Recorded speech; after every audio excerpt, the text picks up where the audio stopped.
अस्सलामुअलैकुम। Disease of पेना and disease of external acoustic canal की बात लास्ट पार्ट कर रहे हैं हम डिजीज़ ऑफ टिम्पैनिक मेम्ब्रेन का, जिसमें सबसे पहले डिजीज़ होती है रिट्रैक्टेड टिम्पैनिक मेम्ब्रेन की।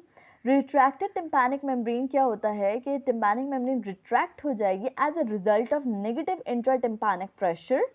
ये नेगेटिव इंट्रा टिम्पैनिक प्रेशर क्यों बना? Because of blockage of Eustachian tube. अब रिट्रैक्टेड टिम्पैनिक मेम्ब्रेन से मैं कहना क्या चाह रही हूँ कि टिम्पैनिक मेम्ब्रेन कैसे प्रेजेंट करेगी। सो उसमें ये होगा कि ये डल और लस्टरलेस होगी। नॉर्मली टिम्पैनिक मेम्ब्रेन शाइनिंग कर रही होती, शाइनिंग होती है, लेकिन इसमें क्या होगा, डल और लस्टरलेस हो जाएगी। जो कोन ऑफ लाइट हमें एंटीरियर इंफीरियर क्वाड्रेंट में मिल रही होती है वो एब्सेंट होगी। जो हैंडल ऑफ मैलियस होता है, एक लंबा सा हैंडल आता है फिर अम्बो में कन्वर्ट हो जाता है, सो वो हमारे पास फोर शॉर्टेंड होगा। Lateral process of the malleus become more prominent, anterior और posterior malleolar fold जो होंगे वो sickle shaped हो जाएंगे। अब ये retracted tympanic membrane retracted pocket appearance भी दे सकती है। सो ओवरऑल इसकी कॉम्प्लिकेशन क्या होती है? कॉलेस्टेटोमा हो सकता है इसमें। So this is all about retracted tympanic membrane. अब बात करते हैं मेरिंगाइटिस ब्यूलोजा। सो ये हमारे पास हैमरेजिक ब्लैब्स बन जाते हैं ऑन द टिम्पैनिक मेम्ब्रेन। एक पेनफुल कंडीशन है ये।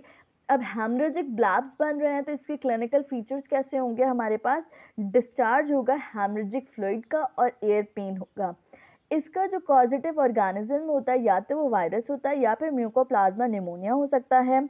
ट्रीटमेंट में हम एनाल्जेसिक्स देते हैं because it is a painful condition, और प्रोफाइलेक्टिक एंटीबायोटिक्स दे देते हैं फॉर सेकेंडरी इन्फेक्शन को प्रिवेंट करने के लिए। Then we have traumatic rupture of the tympanic membrane. ये किस किस वजह से हो सकता है? Trauma due to hairpin, match stick या unskilled attempt to remove foreign body. इसके अलावा सडन चेंज आ जाए एयर प्रेशर्स में, किसी ने कान पे स्लैप किया या सडन ब्लास्ट की कोई साउंड है उसकी वजह से हमारे पास रप्चर हो सकती है।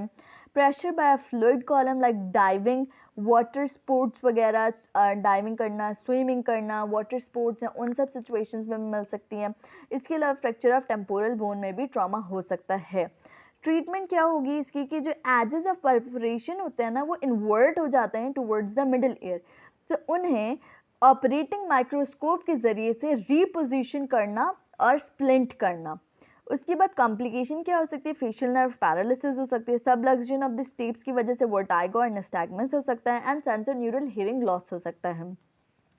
Then we have atrophic tympanic membrane. ये सीरियस ओटाइटिस मीडिया में होता है, जिसमें क्या होता है, जो middle fibrous layer of the tympanic membrane होती है वो एब्जॉर्ब्ड हो जाती है, जिसकी वजह से थिन ड्रम हेड या थिन एयर ड्रम हो जाता है, और ये इजीली कोलैप्स्ड होता है जब हमारे पास यूस्टेशियन ट्यूब इनसफिशिएंसी हो। Then we have tympanosclerosis. Sclerosis से हमें समझ आ रहा है कि ये हाइलाइनाइजेशन और कैल्सिफिकेशन हो रही होती है of the tympanic membrane, most specifically fibrous layer of the tympanic membrane की। और इसमें हमें जो टिम्पैनिक मेम्ब्रेन है वो कैसे अपेयर होती है? चॉकी वाइट प्लैक की तरह। So this is all about diseases of the tympanic membrane. इसमें एक इंपॉर्टेंट डिजीज़ है दैट इज़ हार्पीज जोस्टर ऑर्टिकस।